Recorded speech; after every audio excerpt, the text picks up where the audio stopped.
أعوذ بالله من الشيطان الرجيم بسم الله الرحمن الرحيم.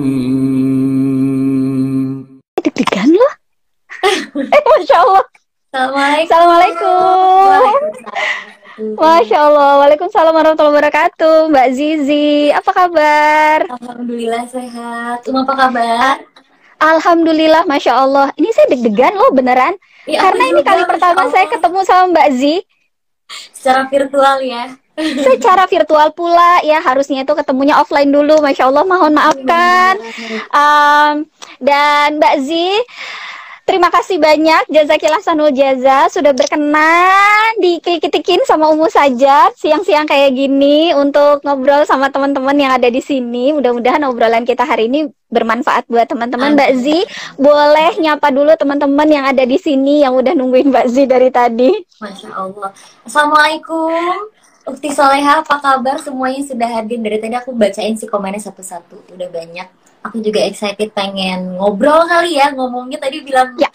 Guru aku jadi deg-degan, aduh aku punya guru. Masya Allah. Masya Allah. Teman-teman semuanya, ini kalau kita dengar kata Zizi Syahab, menurut teman-teman itu identiknya dengan apa atau siapa? Boleh tulis ya di kolom komen. Zizi Syahab itu identiknya dengan apa dan siapa ya. Tapi nggak usah cerita masa lalu ya, nggak usah. Ya ini kita menatap ke masa depan aja ya. Masya Allah. Nah itu. Ini teman-teman pasti udah punya gambaran tentang Mbak Zizi. Mungkin ada yang mengatakan, oh Mbak Zizi itu adalah seorang host, Mbak Zizi itu adalah seorang istri gitu ya, ibu dari 2 orang anak ya, Masya Allah ya. Kita sama Mbak Zi, anaknya sama-sama 2 dan sama-sama laki-laki. Masya Allah. Masya Allah banget. Jadi teman-teman pasti punya gambaran tentang Mbak Zi sendiri. Nah, oh artis Arab, oh Masya Allah. Apalagi suaminya mantan anchor Metro TV, oke. Orang Arab lagi, oke. Pinter, Masya Allah. Gaya hidup sehat, setuju banget saya. Istri Mas Prabu, Prabu apa? Banyak Prabu di sini. Blasteran, Muslimah Arab, istrinya anchor, Allahu Akbar. Ingat stick Prabu. Saya belum pernah nyobain loh. Prabu Stick and Coffee. Iya, belum pernah nyobain. Nanti saya apa namanya? Restorannya ada di daerah mana, Mbak Zi? Di Tebet sama di Panglima Polim, tapi sekarang fokus di Tebet dulu aja. Oh, nanti aku gitu. kirim nih. Masya Allah. Allahu Akbar. Ya, waduh, aduh jadi enak sih itu gini. Iya dong, nggak apa-apa. Masya Allah. Mbak Zi, ini sebelum kita ngobrol lebih jauh, ini teman-teman pasti ingin tahu juga kabarnya Mbak Zi sekarang gimana, kemudian kegiatannya sekarang apa nih Mbak Zi? Sekarang sih semua hampir dikerjakan di rumah semuanya, nggak ada kerjaan di luar. Terus juga ngurusin online school anak-anak itu Masya Allah luar biasa, tantangan ibu masa kini banget ya Om. Itu wow. Ngurusin online school, terus masih ngurusin clothing line, masih olahraga, ngurus rumah tangga, ngurus suami, itu aja sih sebenarnya. Masya Allah. Dan terus memantaskan diri insya Allah ya Mbak Zia. Amin, insya Allah. Iya, itu pasti yang terus kita lakukan. Jadi Masya Allah ya teman-teman. Kelihatannya sih cuma sedikit ya, tapi itu 24 jam nggak cukup loh. Ini hari ini beres, besok dilanjutin lagi ya. Jadi kelihatannya sih, kok kayaknya kerjaannya dikit ya, kok kayaknya aktivitasnya dikit ya. Aduh, itu nggak bisa habis dan nggak beres-beres sebetulnya teman-teman. Bener banget, Masya Allah. Laki-laki ya Om. Udah deh. Anak saya 2 laki-laki, beda umurnya 10 tahun. Siapa bilang suasana rumah akan tenang? Ribut tetap tiap hari berisik, ya Allah. Begitulah ya, teman-teman yang di sini yang punya anak laki-laki 2 atau lebih ngerasain deh yang kita rasain. Ya Allah, Mbak Zi. Betul banget. Berasa 4, bener banget. Nih teman-teman semuanya, saya hari ini mau ngajak teman-teman untuk menyimak dulu tentang bagaimana proses Mbak Zi awalnya dulu akhirnya memutuskan untuk menutup aurat ya teman-teman. Karena kita tahu dulu Mbak Zi sebelum tahun 2013 yang Mbak Zi ya itu masih belum menutup aurat, lalu kemudian sampai akhirnya memutuskan untuk menutup aurat. Mungkin masih ada sahabat-sahabat di sini yang belum tahu bagaimana proses sih Mbak Zi menutup aurat, karena tiap orang kan punya proses beda-beda ya. Kalau Mbak Zi sendiri ceritanya gimana? Oke, ceritanya itu tahun 2013, jadi memang momennya setelah punya anak pertama, Itu kejadiannya ketika bulan puasa. Jadi Ramadan tanggal 27 itu setelah sholat asar, tiba-tiba tuh nggak tahu kenapa ada niat yang muncul tanpa direncanakan, kayak aku harus pakai hijab sekarang. Kalau ditanya kenapa, nggak tahu, itu dorongan dari hati aja. Jadi keluar dari kamar setelah sholat pakai hijab, terus mama nanya, waktu itu aku masih tinggal sama mama, waktu itu ditanya, mau kemana kak? Mau keluar. Kok pakai hijab? Oh, foto endorse. Itu awal-awal endorse. Enggak mah. Terus kamu ngapain? Aku samperin mama. Ini kalau ngomongin ini biasanya haru biru nih, agak melo nih om. Samperin mama, Ma doain ya, insya Allah Zizi bisa jaga hati, bisa jaga sikap, jadi Zizi yang lebih baik lagi seperti yang Mama sama Abah pernah inginkan dulu. Karena sebenarnya tuh Mama sama Abah tuh pengen banget aku pakai hijab dari dulu, gitu. Karena aku 3 bersaudara perempuan semua, aku anak pertama om. Jadi memang bisa dibilang aku anak terakhir yang pakai hijab. Masih merinding kalau cerita ini. Jadi adik-adikku duluan. Dan di sini aku menyimpulkan bahwa hidayah itu dicari bukan ditunggu. Jadi terlalu lama kita menunggu, hidayah itu tidak akan datang. Jadi kita harus benar-benar nyari sampai dapat sendiri. Menurut aku gitu. Dan itu momen pakai hijab, mama nangisnya luar biasa. Nangis kayak yang, ini beneran kak? Siapa yang maksa kamu? Nggak ada. Suami kamu maksa? Nggak pernah ngebahas soal hijab sama sekali sama suami malah. Terus kenapa kamu tiba-tiba gini? Mimpi kah? Karena kan biasanya suka ada dramatis kan, momen sebelum pakai hijab tuh malamnya mimpi kah? Atau ada kejadian-kejadian tertentu kah? Gitu yang bikin akhirnya kita memutuskan untuk pakai hijab. Nggak ada mah, nggak ada sama sekali kejadian, nggak ada sama sekali dramatisasi gitu, nggak ada. Emang bener-bener aku bertekad untuk pakai hijab mulai hari ini gitu. Itu nangis seharian gitu, masih kayak nggak nyangka kalau anaknya yang bangor ini ya, yang dari dulu denial dikasih tahu tiba-tiba pengen pakai hijab gitu. Ya mungkin itu bisa dibilang kekuatan doa mama ya, kekuatan doa orang tua yang memang dari bertahun-tahun yang lalu mengharapkan anak pertama perempuannya ini berhijab gitu. Jadi Masya Allah. lumayan bikin apa ya, shock semua keluarga waktu itu. Tapi sebelum Mbak Zi akhirnya memutuskan untuk menutup aurat waktu itu, memutuskan untuk berhijab, sebetulnya udah ada proses belum yang Mbak Zi jalani mungkin secara diem-diem gitu ya? Apa baca, apa ikut kajian, apa minta nasihat, atau apa gitu Mbak Zi? Gini, jadi memang keluarga aku, karena aku ada turunan Arabnya ya om, aku Syahab. Jadi memang keluarga aku bisa dibilang agak fanatik nih dari kecil. Jadi walaupun aku terjun di dunia entertainment, abah tuh punya aturan yang lumayan strict. Jadi kalau aku mau main sinetron tuh nggak boleh pakai baju kebuka. Oke, nggak pakai hijab, tapi rok nggak boleh pendek. Oke, nggak pakai hijab, tapi harus pakai kaosnya tangannya tertutup ya. Nggak boleh pakai baju yang terbuka-terbuka. No tank top, no rok mini, no kemben, pokoknya yang aneh-aneh tuh nggak boleh. Jadi kalau mau syuting tuh bahkan aku harus kasih tahu dulu bajunya, approve ke orang tua, baru boleh aku pakai. Begitu juga adegan dan lain-lain. Jadi memang sebenarnya sih kalau dari didikan orang tua, didikan keluarga tuh udah strict ngajarin sepenuhnya gitu. Tapi akunya aja nih yang ngeyel. Kadang kan manusia udah ngerasa sempurna duluan nih, udah ngerasa baik duluan. Padahal kan enggak sama sekali. Jadi kita tutup kuping, tutup mata. Itu yang aku rasain saat itu. Yang bikin aku sempet akhirnya nangis banget adalah aku baca satu artikel bahwa sebelum anak perempuan menikah, ayahnya lah yang bertanggung jawab atas semua kelakuan anaknya selama di dunia. Jadi ketika keluar dari rumah, anaknya tidak menutup aurat, satu helai rambut pun itu akan nanti yang akan diminta pertanggungjawaban adalah ayahnya. Itu aku ngerasa bersalah sama Abah ya. Maksudnya kok jadi anak nggak sadar diri ya gitu loh. Maksudnya Abah itu kewajiban yang harusnya dari dulu aku lakukan, tapi aku nggak tersadar gitu. Nanti gimana Abah gitu? Abah harus tanggung jawab sama 3 anak perempuannya. Aku anak perempuan pertama yang harusnya contohin yang baik-baik untuk adik-adik, tapi justru aku nggak nyontohin yang baik gitu. Itu bikin jadi penyesalan luar biasa. Jadi kalau setiap ketemu Abah sampai sekarang pun tuh maafin aku ya. Aku minta suka ridhonya Abah. Kalau selama ini ada perkataan atau mungkin aku masih belum pakai hijab selama beberapa tahun yang lalu, terus nanti Abah akan menanggung semuanya, aku mau minta sama Allah biar aku aja yang tanggung, jangan Abah. Sampai sekarang masih nangis. Maaf ya, jadi haru biru harus ceria. Gitu. Masya Allah, ya teman-teman ini harusnya juga jadi pengingat buat kita ya, karena kita semua adalah anak dari orang tua kan. Gak ada di antara kita yang lahir dari tiba-tiba lahir dari batu tuh kan gak ada ya. Semuanya lahir dari rahim seorang ibu dan ada seorang bapak di balik proses kita lahir juga teman-teman. Nah bagaimana kemudian kadang-kadang kita bertanya ya, bagaimana sih caranya saya bisa birrul walidain sama orang tua?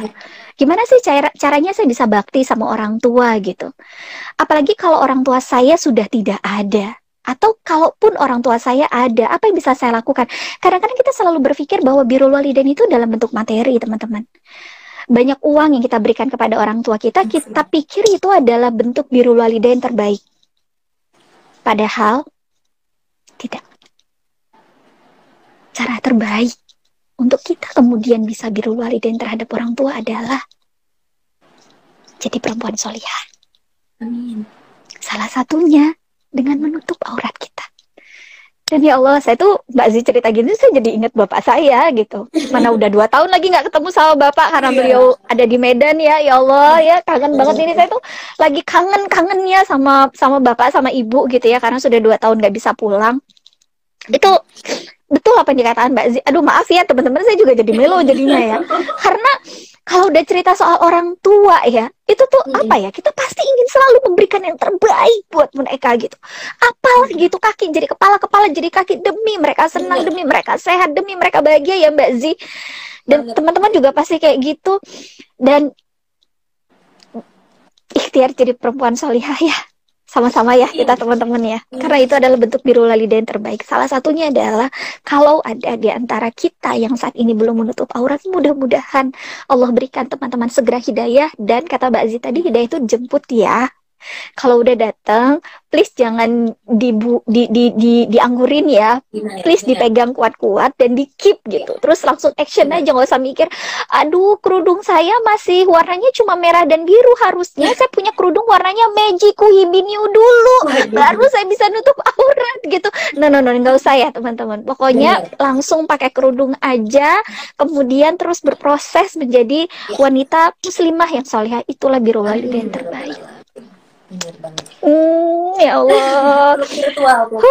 Aduh. Kalau udah ngobrol tentang orang tua memang selalu bikin melo ya teman-teman. Ini pada nangis semua yang ada di sini. Allahu Akbar. Iya, sedih. Jangan dong. Tapi soal Mbak Zi, hidayah tadi, ini sempat apa ya, kalau ngobrol sama teman-teman tuh gini, ada beberapa teman-teman yang ngomong, aduh aku tuh pengen pakai hijab deh, tapi masih ada ragu. Nah aku selalu ngomong gini, stop. Kalau kalian udah punya keinginan atau udah ada omongan nih lisan gitu, aku mau pakai hijab, itu langsung lakuin. Jangan dinanti-nanti. Karena percaya atau enggak, kekuatan setan itu lebih cepat loh daripada ke niat baiknya kita. Jadi kalau kita udah ada niat pengen pakai jilbab, sore nih, malamnya langsung udah niatin harus pakai. Kalau diintar-intar malah nggak jadi, percayalah. Itu aku sudah rasakan hampir 23 tahun kayak gitu dulu. Oh, nah itu berasa banget ya Mbak Zi. Nah waktu akhirnya memutuskan untuk berhijab, godaan-godaan itu datang lagi. Banyak banget, itu luar biasa sih. Jadi memang 2013 itu belum terlalu banyak teman-teman entertainer yang pakai hijab. Jadi program-program TV pun belum banyak yang Islami gitu. Dan pemain sinetron yang pakai hijab beneran dan berperan di satu sinetron itu jarang. Jadi biasanya yang nggak pakai hijab dikasih karakter berhijab gitu. Biasanya kayak gitu. Jadi bisa dibilang hampir 2 bulan jobless, nggak ada tawaran kerjaan sama sekali. Sekalinya ada, aku bilang kan, aku udah pakai hijab sekarang. Oh iya, tinggal pilih, take it or leave it. Kalau mau ambil, lepas hijabnya. Kalau enggak, ya nggak usah diterima. 2 bulan itu aku sempet. Ya mungkin imannya belum kuat kali ya, jadi masih yang ya Allah kok tega sih, aku tuh udah ngikutin loh, ini aku udah berubah loh, tapi kenapa ini yang aku dapetin gitu. Sampai ketika aku lagi ngomong gitu, suamiku marah besar gitu. Aku belum menjadi orang yang alim, dia ngomong gitu, aku belum jadi seorang imam yang baik, tapi kamu ngomong kayak gitu aku marah. Mas Prabu ngomong gitu. Kenapa? Karena kamu nggak yakin sama kekuatan Tuhan. Kamu nggak yakin sama kekuatan Allah, ngomong kayak gitu. Kamu nggak yakin adanya rezeki. Kamu nggak yakin adanya yang lain-lain yang udah Allah janjiin pada setiap manusia. Berarti kamu ragu. ngapain kamu pakai hijab kalau dari sini kamu belum yakin, dari sini kamu tuh belum belum hijrah, hijrah kamu tuh cuma fisik. Dia ngomong gitu. Itu deg banget sih dalam hati. Nggak nyangka waktu itu suamiku ngomongnya langsung kayak gitu kan, langsung oke. Rilis, sholat tobat, minta maaf. 3 hari kemudian aku dapet tawaran jadi host di acara salah satu TV waktu itu, Berita Islami Masa Kini. Itu aku speechless, nangis gerung-gerungan minta maaf sama Allah. Ya Allah, kemarin aku udah seuzon, aku udah marah gitu, aku udah meragukan takdirmu nih gitu, karena aku pikir aku nggak dapat kerjaan sama sekali, tapi justru aku dikasih kenikmatan luar biasa yang dari dulu aku pengen banget punya host acara sendiri yang memang sesuai sama keinginan aku. Percaya atau enggak, aku justru dikasih jadi host Berita Islami Masa Kini. Itu lemes banget pas dapet tawaran itu, dan Masya Allah ya itu acara hampir 3 tahun gitu. Itu bener-bener ya kuasa Allah lah, takdir Allah luar biasa. Ketika kita mau berubah karena Allah, Allah menjamin memberikan kenikmatan yang luar biasa, lebih indah daripada yang kita bayangkan. Gitu nggak? Allahu Akbar, bener banget itu teman-teman. Kita tuh seringkali bermasalah di keyakinan sebetulnya. Yes. Kita tuh nggak yakin kalau Allah itu ada. Nah itu dia. Itu dulu sih sebetulnya masalah kita ya teman-teman. Kita tuh nggak yakin kalau Allah itu ada gitu. Mungkin karena Allah itu goib gitu, nggak bisa kita lihat, nggak bisa kita pegang, nggak bisa kita peluk gitu ya, nggak bisa kita gandolin. Terus kita ngerasa bahwa ya mana Allah gitu, buktinya ini aku udah berubah gitu, tapi kenapa jalan hidupku masih malah malah lebih parah dari sebelum berkerudung gitu, malah lebih parah dari itu. Tahu gitu mendingan ya udah deh, jelas-jelas aja, balik aja kayak dulu kan, penghasilan udah jelas, hidup udah jelas, semuanya udah jelas. Kalau sekarang tuh malah jadi kayak abu-abu ya, padahal ya begitulah caranya Allah untuk memberikan surga kepada kita teman-teman. Nih ya kalau kita cek ya teman-teman, Quran surat Al-Baqarah ayat 214, Allah tuh di situ mengatakan kepada kita, dan ini tuh buat saya secara pribadi ya Mbak Zi, itu tuh jadi pengingat banget kalau saya udah mulai error nih ya namanya manusia ya, tetap ada masa dimana aduh kok gini sih gitu ya. Naik itu turun Allah katakan ya, begini, iya naik turun banget kayak roller coaster deh pokoknya. Allah bilang kayak gini, am hasibtum antadkhulul jannah walamma ya'tikum mathalul ladzina khalau min qablikum. Allah bilang memang kamu pede banget gitu bakal dapetin surga, padahal kamu tuh belum diuji seperti orang-orang sebelum kamu juga dapat ujian. Jadi Allah itu nanya sama kita, ini pertanyaan yang sebetulnya nggak butuh jawaban, karena kita sebetulnya udah tahu jawabannya. Surga itu spesial, dia hanya untuk orang-orang yang spesial. Orang spesial itu adalah orang yang mereka sudah lulus satu ujian dengan ujian yang lain, dengan ujian yang lain, dengan ujian yang lain gitu. Baru mereka bisa dapetin surganya Allah. Nah kita kepengen hijrah kita tuh prosesnya kayak jalan tol. Padahal kata satu iklan, life is never flat teman-teman. Dan begitu juga hidup sebetulnya, ya Mbak Zia ya. Bener. Jadi termasuk kalau teman-teman ngelihat postingan Mbak Zi kayaknya, aduh kayaknya Zizi Shahab hidupnya sungguh indah gitu ya. Sosial media itu dunia maya, tidak seindah kenyataan. Itu dia, makanya hidupnya Mbak Zi juga sama teman-teman, nggak akan flat juga gitu. Ada masanya naik turun, dan semua hidup kita juga kayak gitu. Dan ketika kita dibuat sama Allah hidupnya kayak roller coaster, itu sebetulnya caranya Allah untuk bikin kita satu step lebih dekat, insya Allah sama jannahnya Allah, insya Allah ya. Jadi ini tuh yang kalau saya tuh udah mulai agak-agak error tuh Mbak Zi, itu tuh ayat ini yang saya buka lagi gitu. Ya Allah benar ya, mau dapat surga harus siap, mau dapat surga harus siap. Harus siap dengan apa? Harus siap dengan ini, harus siap dengan kejutan-kejutan di depan yang buat kita jadi nggak siap gitu ya. Kok gini, kok gitu. Tapi ketika keyakinan kita tumbuh kepada Allah, pada saat itu kemudian Allah turunkan pertolongan. Karena memang ayat itu diakhiri dengan kata apa? Inna nasrullahi qarib. Sesungguhnya pertolonganku itu sangat dekat, kata Allah. Jadi kita tuh yakin nggak bahwa Allah itu qarib, dekat? Kita tuh yakin nggak bahwa pertolongan Allah itu dekat? Makanya kan di dalam satu surat lagi kan Allah katakan apa? Fa inna ma'al usri yusra, inna ma'al usri yusra kan gitu ya. Jadi bersama kesulitan itu ada kemudahan, bersama kesulitan itu ada kesenangan. Jadi dia tuh sebetulnya kayak anak kembar gitu teman-teman. Cuma kita biasanya fokusnya ke sisi hitamnya, sisi kirinya jadi nggak kelihatan gitu. Kita tuh suka kayak gitu sebagai manusia. Nah, disinilah pentingnya kita untuk kemudian punya support system untuk ngingetin kita untuk nggak ngelihat sesuatu tuh cuma pakai kacamata kuda doang. Nah, ternyata salah satu support systemnya Mbak Zi adalah suami tercinta. Nah, menurut Mbak Zi sendiri, seberapa penting sih punya lingkungan yang ngingetin kita, atau seberapa penting sih lingkungan dalam proses perjalanan hijrahnya Mbak Zi? Em, Nomor satu adalah hubungan kita sama Allah. Nomor dua itu adalah support system. Jadi penting banget menurut aku. Jadi memang yang tadi sempat Umu bilang, naik turun kan iman tuh, fluktuatif kayak dolar kan ya. Kadang lagi bagus, Ya, kadang lagi turun. Nah kalau lagi turun tuh kadang turunnya gini nih. Ketika kita udah ngerasa sering ikut kajian, ketika kita udah ngerasa punya banyak ilmu, kita ngerasa jadi lebih pintar dan mudah merendahkan orang lain. Itu yang kadang jadi agak menyeramkan nih di konsep berhijrahnya aku. ya, Jadi ketika aku udah ngerasa punya ilmu, itu gampang banget ngejudge orang lain. Ngejudge tuh gini, dia masih gini nih, dia masih gini, kajiannya banyakkan aku daripada dia. Kita nggak kerasa, karena itu suara hati, itu nyeremin, itu ngejebak kita untuk balik lagi ke jahiliyah menurut aku. Bahkan gini, kalau ngomongin tentang hijrah, hablum minallah tuh bisa di-maintain, hablum minannas tuh yang agak susah.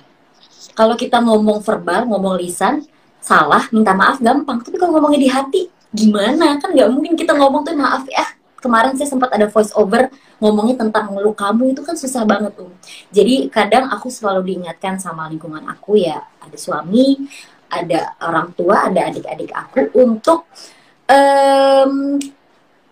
kurang-kurangin sosialisasi di media sosial supaya tetap waras dan nggak kebanyakan seuzon sama orang lain, seuzon sama diri sendiri, dan juga seuzon sama Allah. Jadi support system terbaik ya suami, keluarga gitu. nah, selain itu, kalau porsinya temen gitu, Mbak Zi, sahabat, kan Mbak Zi sama Mas Prabu kan apa namanya, gabung bersama teman-teman di Mevah gitu ya. Mewah, iya, Mewah. sebenarnya. Mewah Oh, tuh menjalin ukhuwah. Oh, Iya. Jadi itu nah itu tuh seberapa penting teman-teman yang ada di situ buat Mbak Zi sama suami? penting banget karena aku jujur aku bukan orang yang mudah berteman sebenarnya Om. Jadi pas banget ketemu sama teman-teman yang sefrekuensi nih di sini di Mewah. Ada Tengku Wisnu, ada Sherin Sungkar, Zaskia Meka, ada Mas Hanung, Tommy Kurniawan, dan Lisha istrinya, Aa Sahrul Gunawan, Kak David Halik, sama Kak Devi istrinya, ada siapa lagi, Ica sama Dude Herlino. Ini adalah image keluarga yang Masya Allah menurut aku banyak banget yang bisa dipelajari dari teman-teman Mewah yang luar biasa ini. Bagaimana cara mereka parenting ke anak-anaknya, bagaimana mereka berkomunikasi sama pasangan. Nah ini bikin aku jadi terinfluence nih. Nggak sengaja belajar agama banyak sama beliau-beliau ini, tapi dengan cara yang santai gitu. Jadi kalau lagi ngumpul, yang dibahas juga apa namanya, kadang ngebahas dunia dan akhirat lah, balance. Pokoknya kita kalau ngebahas gitu, hey dunia kita terlalu banyak ini dibahas, coba kita bahas agak akhirat kali ini gitu, supaya balance, pertemuannya ada faedahnya gitu. Jadi memang teman-teman ini banyak kasih apa namanya, influence baik buat aku, influence positif buat aku dan suami. Nah penting juga tuh harus nyari circle pertemanan yang bikin kita jadi lebih baik, bukan malah jadi terpuruk gitu. Masya Allah. Nah ini kalau kita cerita ya teman-teman tentang circle kebaikan gitu ya. Um, Orang baik itu dia insya Allah akan Allah pertemukan lagi dengan orang baik gitu.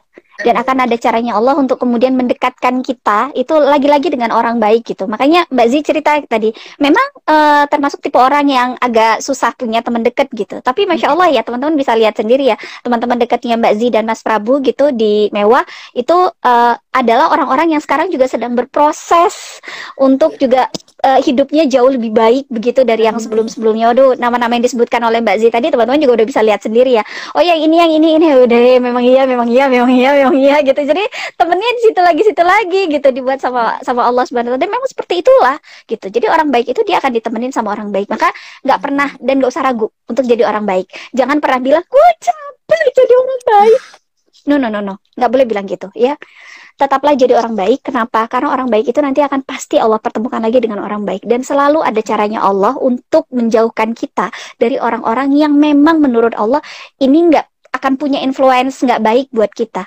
Jadi jangan pernah bosan untuk jadi orang baik, jangan pernah bosan untuk berbuat baik sama orang lain juga, nggak boleh bosan gitu ya. Kenapa? Karena saya tuh lihat satu tayangan gitu di YouTube, interview dengan Mbak Zi gitu. Menarik sekali ketika Mbak Zi mengatakan bahwa saya kepengen jadi muslimah rahmatan lil alamin gitu. Itu Mbak Zi sampaikan waktu itu di salah satu tayangan gitu. Nah, saya jadi teringat itu gitu. Oh iya ya, kita tuh jadi muslimah itu bukan hanya baik untuk diri kita sendiri gitu, tapi kita juga seharusnya juga bermanfaat bagi orang yang lain, tidak hanya bagi orang muslim saja, tetapi juga bagi umat yang lain gitu. Nah, apa namanya, Mbak Zi kan pernah menjadi host gitu ya di satu tayangan televisi dan pernah berjalan ke beberapa negara melihat bagaimana Islam di beberapa negara gitu. Nah, sejauh yang pernah Mbak Zi alami, bagaimana kemudian Islam itu mampu menginfluence orang-orang yang ada di sekitarnya, bahkan ketika Islam ada di daerah minoritas. Dan Mbak Zi ngerasain nggak sih Islam tuh jadi rahmatan il alamin di tempat-tempat itu? Banget sih Jadi kalau ngebahas itu ya, bikin aku jadi semakin bangga menjadi seorang muslimah. Ngerasa spesial menjadi seorang muslimah karena memang jadi lebih dihargai. Tanpa harus kita bilang tidak, mereka pasti akan menjauh dengan sendirinya, akan tetap jaga jarak sama kita tanpa kita harus menolak gitu. Waktu aku di Eropa itu memang Islam lumayan minoritas di sana, nggak banyak yang ada di sana Islam. Masjid pun terbatas. Ada beberapa masjid yang dilarang pakai speaker, jadi kalau azan hanya boleh di dalam, tidak boleh di luar gitu. Tapi kita masih diperbolehkan untuk ibadah gitu. Dan menurut aku orang-orang muslim yang ada di sana, mereka nggak jadi kesel, nggak jadi marah ketika dilarang. Karena apa? Selama saya masih bisa ibadah dan nggak diganggu, kita bisa hidup berdampingan dengan baik, kenapa harus kita marah? Kenapa harus kita kesel gitu? Itu yang bikin aku jadi wah luar biasa ya hatinya. Selapang itu mereka bisa menerima bukan didiskreditkan, tapi dilarang untuk naruh speaker untuk mendengarkan azan di luar gitu. Itu kan berarti mereka justru sangat bukan toleransi ya, legowo gitu hatinya. Itu menurut aku luar biasa. Kita bersyukur banget bisa tinggal di Indonesia yang memang mayoritas Islam, yang bisa dengar azan saut-sautan dalam satu lokasi, tapi di sana tuh nggak bisa. Tapi mereka nggak marah, tapi mereka nggak kesel sama yang melarang. Mereka baik-baik aja. Bahkan waktu itu aku sempat datang ke di Belanda, itu ada salah satu masjid Turki. Mereka itu kalau setiap hari Jumat bawa makanan, bawa baklava untuk nganterin ke tetangga-tetangganya di sebelahnya, dan di seberangnya ada gereja. Itu mereka samperin untuk ngasih makanan. Itu luar biasa. Aku sampai, kenapa baik banget sih? Ya, kalau kita bisa baik, kenapa kita harus jahat? Prinsip mereka sesimpel itu. Kalau kita mau dibalas kebaikan sama orang, ya kita harus memberi kebaikan dong. Jangan menunggu dikasih kebaikan sama orang. Justru kita yang memulai. Wah, itu benar-benar ngerubah mindset aku tentang bagaimana menjalani Islam, bagaimana menjadi seorang muslimah, dan bagaimana Islam di dunia ini secara luas ya. Karena selama ini kan kita karena tinggal di Indonesia ya, melihat dari sudut pandang Islam yang mayoritas di sini. Tapi ketika kita di luar negeri, Islam minoritas, dan justru tidak seperti yang banyak orang-orang bilang gitu. Justru wah luar biasa ya di sini baiknya seperti itu gitu. Mereka nggak pernah ada masalah. Oh, Masya Allah ya teman-teman ya. Jadi Islam itu menunjukkan rahmatan lil alamin ya. Namanya juga rahmat lil alamin. Jadi dia jadi rahmat bagi seluruh alam. Seluruh alam loh. Bukan rahmatan lil muslimin. Atau rahmatan linnas. Bukan cuma buat manusia. Artinya ketika Islam itu diberikan porsi, maka yang akan bahagia dan yang akan tenang itu bukan cuma orang muslim saja atau orang non muslim saja, tapi bahkan istilah kata gini, burung-burung akan bersiul gitu ya, angin akan berhembus tenang. Itu tuh sampai kayak gitu loh teman-teman. Itu kalau memang Islam itu diberikan porsi dan diberikan tempat gitu. Jadi itu yang disebut sebagai keberkahan yang Allah turunkan dari langit dan Allah munculkan dari bumi gitu. Jadi kita nih sebagai seorang muslim memang harus menunjukkan betapa karakter seorang muslim itu adalah karakter yang sangat mulia gitu. Dan kemuliaan itu tidak hanya kita tunjukkan kepada orang-orang muslim saja, termasuk juga kita tunjukkan kepada orang-orang non muslim gitu. Sehingga dan ternyata memang kecenderungan di Eropa ya Mbak Zi, banyak sekali orang-orang di sana yang akhirnya tertarik dengan Islam karena melihat adab dan akhlaknya orang-orang muslim yang ada di sana ya Mbak Zi? Betul banget. Itu banyak yang sempat aku tanya. Justru di Belanda sendiri bisa dibilang sekarang agama yang paling diminati, banyak banget orang yang convert ke Islam itu di Belanda. Jadi nomor satu itu ateis, yang nomor dua adalah Islam, baru Katolik dan lain-lain. Itu kan berarti wajah Islam yang benar-benar menyejukkan di sana. Mungkin itu bisa kita contoh di sini supaya peaceful. Amin, amin, amin ya Allah. Jadi jangan berantem-berantem ya guys ya. Betul. Kita sohiban aja ya guys. Benar. Masya Allah. Itu dia Mbak Zi. Nah, ini terkait dengan bagaimana memperkenalkan Islam ke anak-anak nih sekarang nih. Ini kan udah punya 2 jagoan ya Mbak Zi. Nah, bagaimana Mbak Zizi dan Mas Prabu mulai menginstal Islam kepada anak-anak di usia berapa? Terus caranya gimana? Karena di sini teman-teman pasti banyak yang kepo nih, pengen tahu. Menanamkan tauhid sih sebenarnya dari dalam kandungan ya Om. Jadi memang udah dibiasain ya dengar murotal dari hamil, sering ngaji supaya dia terbiasa mendengar dari dalam kandungan. Nah, kalau aku sama suami ini punya kesepakatan gini. Mereka harus tahu Allah, harus tahu Rasulnya, harus tahu malaikat, harus tahu agamanya dengan keadaan cinta, bukan terpaksa. Jadi memang mereka ini harus jatuh cinta sama agamanya, harus benar-benar, oh iya, Masya Allah ya, luar biasa gitu. Aduh, aku pengen sholat Mom, bukan kamu harus sholat gitu. Aku nggak mau seperti itu. Dan Alhamdulillah yang paling besar sih aku ngerasa ini berkah luar biasa yang Allah kasih. Karena memang banyak dramanya dari zaman hamil, ketika melahirkan sempat speech delay anak ini sampai umur 4 tahun baru bisa bicara lancar. Sekarang ngaji juga dia yang senang banget, dia yang dia yang minta, kenapa cuman segini sih Mam, tambah lagi dong, aku udah hafal. Dia yang minta ditagih, ini aku udah bisa murojaahnya nih. Justru itu yang bikin aku bersyukur, bagaimana anak-anak harus belajar tauhid memang karena cinta sama agamanya, bukan karena ditakut-takuti atau dipaksa. Karena kalau tauhid menurut aku itu basic, itu harus dipegang seumur hidup. Jadi dia harus benar-benar menerapkan, bukan hanya dihafal, bukan hanya dijalani karena dipaksa untuk dipukul. Karena dulu kalau aku ngerasain zaman SD ya, zaman aku sekolah tuh tahun 90-an lah gitu. Udah tua ya. 90-an. Itu kalau nggak hafal dibully kan sama teman-teman. Nah, kalau sekarang kan karena virtual juga nggak bisa dibully. Tapi dia kalau nggak hafal lebih ke, aku malu lah Mam. Allah tuh udah baik banget loh sama aku. Aku udah bisa gini, udah bisa gitu. Jadi aku harus hafal. Nah, alasan dia begitu aja tuh udah bikin aku yang, aduh ya Allah aku seneng banget gitu. Berarti kan dia udah nangkep apa sih ya, tujuan kita ngajarin agama, apa sih tujuan kita ngajarin dia ibadah gitu. Masya Allah. Tia, ternyata poinnya adalah ketika kita ingin mengajarkan tauhid kepada anak, maka itu bahkan diajarkan sejak sejak kita masih hamil atau baru hamil ya, di situ tuh memang sudah diajarkan gitu. Dan betul sekali karena pendengaran pertama yang aktif dari seorang manusia itu adalah telinganya. Termasuk telinga juga adalah indera terakhir nanti yang akan dicabut oleh Allah fungsinya.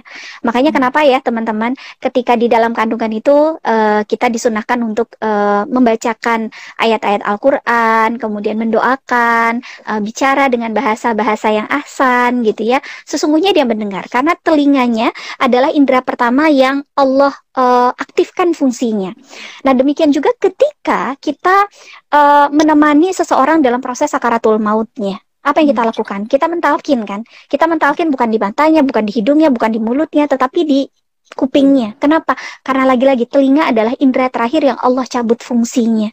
Maka, dan luar biasanya ya, Allah tuh ngasih kita 2 kuping, itu untuk lebih banyak mendengar daripada ngomong, karena mulut kita cuma 1. Jadi seolah-olah kita disuruh lebih banyak mendengar. Tidak hanya mendengar suara anak, suara suami gitu, tetapi juga mendengar bagaimana kondisi saudara-saudara muslim kita saat ini gitu. Kita juga mendengar bagaimana apa namanya, saudara-saudara muslim kita sekarang banyak yang dalam kondisi kesulitan di tengah pandemi itu juga kita dengarkan teman-teman, dan tidak hanya didengar, mudah-mudahan itu juga menggerakkan kita untuk memberikan bantuan dan pertolongan kepada mereka gitu, dengan cara apapun yang bisa kita bantu gitu, tidak harus selalu dengan materi. Kita punya sosial media, kita punya kuota, ayo sharing sebanyak-banyaknya informasi tentang memberikan bantuan dan lain sebagainya ya Mbak Zia. Nah itu gitu. Nah kalau Mbak Zi sendiri sama Mas Prabu punya tips untuk menumbuhkan apa namanya, rasa kepedulian dan empati dari dua jagoan ini, Mas Khalif dan adiknya gitu, kepada orang-orang yang ada di sekitar gitu, gimana caranya Mbak Zi? Kalau sebelum pandemi sih biasanya memang kalau Khalif tuh sering diajak kalau sholat Jumat, kalau mau kasih sesuatu ke teman-teman atau mungkin orang yang membutuhkan, itu bisa direct ya, bisa lihat langsung lingkungannya, suasananya. Nah kalau sekarang, karena anaknya visual banget ya anaknya apa-apa YouTube kan sekarang ini, anaknya logika banget, jadi kalau cuma dijelasin secara harfiah, dia pasti akan nanyanya tambah ngulik, nih orang tua pusing nih, si emak-emak pusing nih ngejelasinnya gimana. Jadi biasanya aku cariin link YouTube-nya, aku kasih tahu tentang kondisi saat ini, bagaimana orang-orang membutuhkan.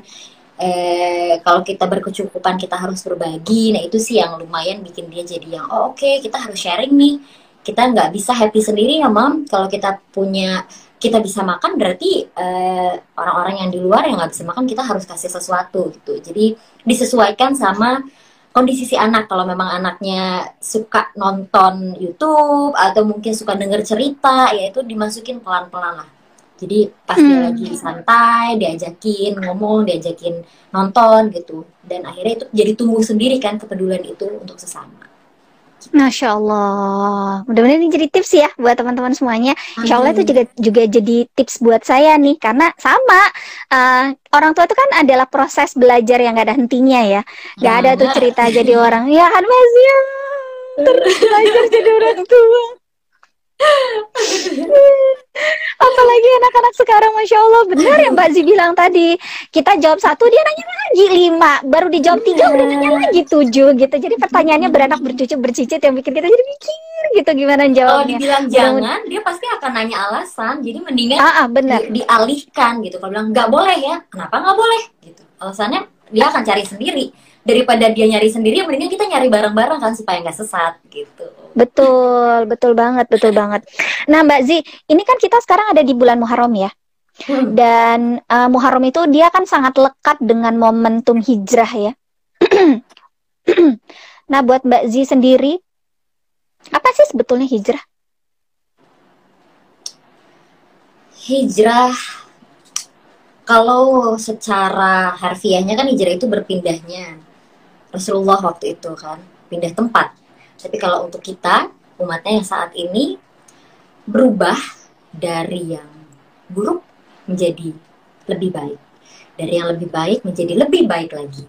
Dari yang sudah baik menjadi yang paling baik. Menurut aku gitu. Karena hijrah tuh nggak ada berhentinya berproses.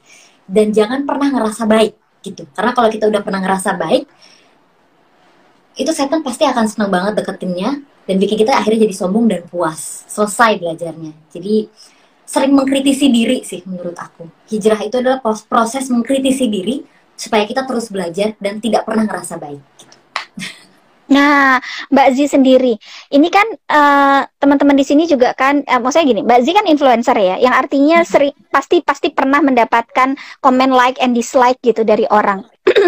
Nah itu kan bentuk kritisi juga ya. Kalau kita mengkritisi diri kita sendiri, mungkin kita lebih siap ya kita gitu ya, ke diri sendiri gitu. Tapi ketika kita dikritisi oleh orang lain, bagaimana harusnya kita bersikap? Saya tips supaya kita tetap tenang ketika kita dikritik sama orang lain. Dan kita tahu ya, misalnya suaminya Mbak Zi, Mas Prabu itu adalah seorang news anchor, dan beliau juga orang yang sangat kritis gitu ya. Dikritik sama suami sendiri itu gimana Mbak Zi? Agak berbeda nih, Zizi 8 tahun yang lalu dan Zizi yang sekarang. Jadi kalau dulu awal-awal aku mulai pakai hijab itu, kalau dikritik orang itu aku denial jadi ngerasa yang tadi aku bilang, aku ngerasa udah baik kayaknya ya, aku ngerasa udah baik, aku ngerasa udah pintar. Jadi kalau dikritik sama orang tuh aku yang enggak kamunya aja yang nyinyir nggak suka aku kayak gini. Itu pasti itu terus yang ada di omongan aku. Tapi kalau lama-lama aku ngerasa jangan-jangan emang hati aku nih yang bebel, jangan-jangan emang orang-orang ini sebenarnya bener memang tujuannya mau menegur aku, tapi akunya aja yang nutup diri. Itu akhirnya setelah aku healing, setelah aku berkaca sering, oh iya, memang aku harus melembutkan hati sih. Jadi memang salah satunya kita berdoa untuk dilembutkan hatinya terus nih, supaya nggak keras, supaya kalau dikritik sama orang kita nerima. Beda mengkritik sama menyudutkan ya, karena sekarang media sosial ini kadang kita suka nggak sadar alasannya untuk mengingatkan, alasannya untuk mengkritik, tapi komennya di kolom menurut aku. Iya. Iya. Komennya di kolom. Nah, kalau di kolom itu kan forum publik. Kalau forum publik kan berarti semua melihat. Yang harusnya itu aib, akhirnya semua orang jadi tahu gitu. Jadi kita harus sadar bahwa ada adabnya untuk menegur. Kita harus tahu ada caranya bagaimana mengkritik orang gitu. Dan baiknya kan face to face. Kalau nggak bisa face to face, di ruang yang lebih private. Ada direct message sekarang gitu. Jadi kalau sekarang ini kalau dikritik orang, aku menjawab iya aja. Kalau aku ngerasa itu tidak benar, aku jadiin pembelajaran aja. Kalau oh ya mungkin menurut orang aku masih kurang baik. Oh mungkin menurut orang aku masih jauh dari benar. Jadi ya udah, nggak ada salahnya diterima. Kalau udah ganggu, kalau udah agak menghina, biasanya aku delete atau aku blok sekalian. Karena itu akan ngaruh ke positivity aku kan gitu. Nah itu penting banget juga sih. Kita mau baik sama orang, tapi kita nggak happy, itu jelek banget. Jadi kalau sudah ada yang mulai lebih harassment komentarnya, udah banyak yang ngebully, baiknya di blok aja. Jadi itu salah satu tips untuk hidup lebih sehat ya. Bukan hanya sehat dari sisi fisik teman-teman, mental juga perlu disehatkan gitu. Dan kita yang bisa membuat diri kita sendiri bisa sehat atau tidak gitu. Termasuk bagaimana kemudian kita bisa menyikapi masukan-masukan, saran-saran gitu yang masuk kepada kita gitu. Ini ternyata kuncinya adalah pertama, hatinya minta dilembutin dulu sama Allah. Karena kalau hatinya udah lembut, nanti siapapun yang ngasih masukan, kita kan bisa senyum. Makasih ya, gitu. Tetap senyum. Walaupun gemes ya, Om, enggak. Gemes tapi gitu ya, itu tetap bisa senyum gitu ya. Dan betul sekali kok teman-teman, saya setuju banget dengan apa yang disampaikan oleh Mbak Zizi tadi, bahwa ketika teman-teman mau komen sesuatu yang itu terkait dengan aib misalnya begitu ya, atau misalnya teman-teman ngikutin live IG gitu ya, kemudian ada sesuatu yang kelihatan kurang berkenan begitu ya buat teman-teman di layar kaca ini, dari si narasumber yang memang tidak sempurna ini gitu ya, atau dari si host yang tidak sempurna ini, sebaiknya tidak usah ditulis di kolom komen gitu. Jadi biasakanlah selalu untuk berkomen yang positif gitu, karena itu juga akan membangun vibes positif di teman-teman yang lain gitu. Karena kalau kita udah, manusia itu biasanya kalau dia udah dikasih tahu sesuatu yang jelek, dia akan fokus ke situ. Mana sih yang benar? Coba lihat. Enggak, dia kayaknya. Tapi tunggu dulu, bentar ya. Gitu. Biasanya kita kayak gitu tuh. Karena kita akan terus mencari gitu. Di mana ya titik lemahnya gitu. Nah, itu yang kata peribahasa. Itu ya, semut di ujung sana kelihatan, tapi gajah di pelupuk mata nggak kelihatan. Kenapa? Karena kita tuh akhirnya jadi sibuk untuk ngelihat salahnya orang yang padahal tuh cuma sedikit banget gitu ya. Jadi, teman-teman berada dimanapun, mau di live IG, mau teman-teman lagi mau komen di Instagramnya teman gitu ya, atau dimanapun, biasakanlah selalu untuk punya adab dalam menyampaikan masukan dan pendapat gitu ya. Jadi kita insya Allah menjadi orang-orang yang jauh lebih beradab, karena salah satu adab di dalam Islam itu adalah adab dalam menyampaikan pendapat. Itu ada loh ternyata adabnya. Itu dia tadi kata Mbak Zi, bener banget, nggak boleh di ruang publik ya guys. Jadi tolong ya. Nah itu, Masya Allah. Karena ini kan sosial media, karena nggak ketemu langsung, jadi nggak kerasa ngobrol langsungnya. Ini sebenarnya bisa kita kalau mau ngobrol atau mau sharing bisa di DM, karena aku tuh orang yang suka diskusi. Jadi kadang-kadang kalau ada teman-teman yang nanya sesuatu atau mungkin mau ngebantah sesuatu dari statement aku pasti akan jawab. Kalau aku salah, aku akan minta maaf dan aku akan jelaskan alasannya. Tapi kalau aku benar, please diiyain gitu. Nah itu ya teman-teman. Mbak Zi, nih ini kan kita tahu ya Mbak Zi adalah seorang wanita yang aktif, kemudian seneng banget olahraga ya gitu. Pecicilan ya, Masya Allah. Mbak Zi, gambaran wanita yang muslimah keren deh, muslimah keren menurut Mbak Zi itu gambarannya yang gimana sih? Wah, gimana ya? Atau Mbak Zi punya role model, ini enggak? Punya role model wanita yang aduh kayaknya aku pengen kayak gini deh gitu. Kalau panutan sih kayak semua muslimah pasti ke Sayyidah Khadijah, Sayyidah Aisyah, Sayyidah Fatimah ya. Kalau semua muslimah pasti mostly ke situ. Cuma untuk realita nih ya sekarang ya. Sebenarnya sih nggak ada sosok perempuan yang sempurna banget saat ini, enggak. Cuma memang aku suka sama wanita yang memang bisa memanage, dia mau berkarir bisa, mau ngurus rumah tangga dan keluarganya jadi prioritas itu wajib nomor 1. Terus tetap bisa waras ngejaga diri, jangan karena alasan sibuk ngurus kerjaan dan ngurus rumah tangga kita nggak care sama diri sendiri. Itu aku kadang suka sedih yang seperti itu. Jadi yang hebat itu adalah ketika dia bisa mengurus dirinya sendiri, mengurus rumah tangganya, mengurus karirnya, itu menurut aku sempurna. Allahu Akbar. Mudah-mudahan kita semuanya berproses ya menuju itu ya teman-teman. Sama kok, saya sama Mbak Zi juga kita masih sama-sama ya Mbak Zi ya. Aku masih sama-sama berikhtiar. Begitu. Allahu Akbar, Allahu Akbar. Nah itu tadi ya, saya mau nanya sebetulnya tentang seberapa penting sih kesehatan kalau menurut Mbak Zi? Dan sehat menurut Mbak Zi itu harus yang gimana sih? Kesehatan menurut aku adalah proses kita bersyukur atas nikmat yang Allah kasih. Nikmat hidup, nikmat sehat. Jadi jangan pernah ngomel ketika Allah kasih sakit. Nah Allah kasih sakit bisa jadi karena kita zolim sama diri sendiri. Bisa jadi karena kita nggak sadar kalau kita harus ngurus loh kesehatan ini. Sehat ini kan bukan kayak door prize yang dikasih cuma-cuma, enggak. Ini tuh harus dirawat loh. Ini harus disadari kayak makanan, cara makannya apa aja, harus sadar berapa banyak yang kita makan, apa aja yang nggak boleh dimakan, bukan hanya yang haram kan, tapi kalau sesuatu yang berlebihan pun itu akhirnya jadi haram karena zolim, berlebihan soalnya, menurut aku gitu. Terus soal olahraga juga, karena kita PPKM lebih sering di rumah, harusnya ada lah beberapa waktu dalam waktu seminggu 3 kali untuk olahraga tuh ada. Bisa, nggak harus keluar rumah. Sekarang juga di YouTube medianya banyak banget untuk bisa olahraga. Yang bikin olahraga tutorial olahraga simple di rumah juga banyak sekarang ini.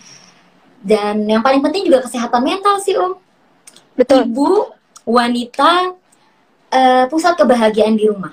Jadi kalau mau isi rumahnya bahagia, ibunya tuh harus bahagia. Kalau ibunya udah uring-uringan, pasti di rumah berantakan. Jadi gimana caranya nih seorang ibu yang lagi bingung ngurusin PR anak dan juga token listrik nyala, kita juga harus happy, harus cari kebahagiaan.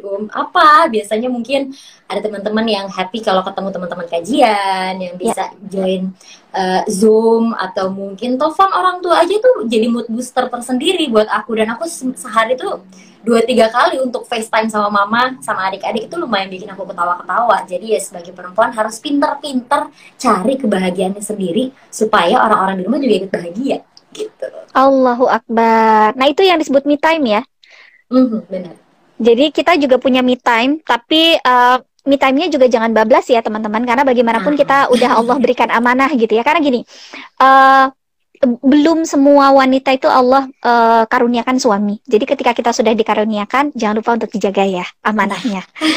Belum semua pasangan suami istri yang Allah karuniakan anak. Jadi kalau teman-teman di sini ada yang sudah Allah karuniakan anak, mau 1, 2, 3 atau seterusnya gitu ya, jangan lupa ya, itu juga adalah bagian dari amanah gitu. Kalau ada di antara teman-teman di sini yang Allah karuniakan pekerjaan di tengah saat ini, ada beberapa saudara kita yang sedang dirumahkan, maka dijaga amanah itu juga baik-baik gitu. Jadi me time itu adalah hak kita juga sebagai manusia untuk tetap mewaraskan diri kita gitu ya. Tetapi di sisi yang lain, me time-nya jangan bablas juga ya teman-teman, karena kita juga punya amanah suami, anak, Bener. keluarga, dan lain sebagainya, kerjaan dan seterusnya gitu ya. Masya Allah.